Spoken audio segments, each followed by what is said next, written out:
Spot Dribblers. Ayan ha. Hintay po natin po yung best of the game po. 48-88. Ang score po natin ha. Ayan ha.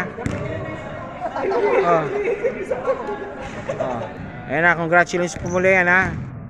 Okay. Okay.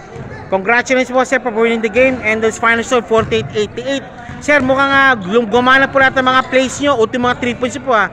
Si Manabat, I think, register for 3 points po in this game alone po. Sige po, sir. Sir, any words po, sir? Shoutout lang. Di pa shoutout. Mami pa shoutout, sir.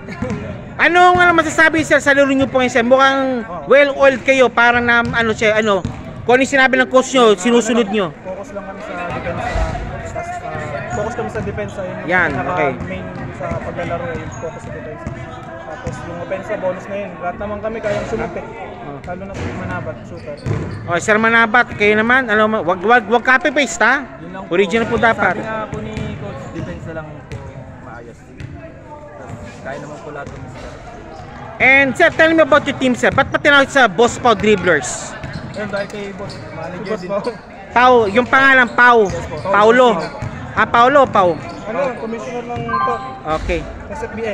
SFBL naman. Okay. O sir, ano masasabi sa PLBL naman, sir? PLBL. Ayos. Organized naman yung... Salamat po, salamat po. And also, eto na. Final minute. Shoutout po tayo. Sige po. Mga loved ones, pamilya, asawa, lahat. Sige na. Okay. Sa asawa ko. Asawa mo. Yuli Bondas. Yuli din po sa SFBL. Okay. And sino pa po? Yun lang po. Okay, thank you po. Ito po ang Boss Pau Dribblers winning in 3, 2, 1. Congratulations po.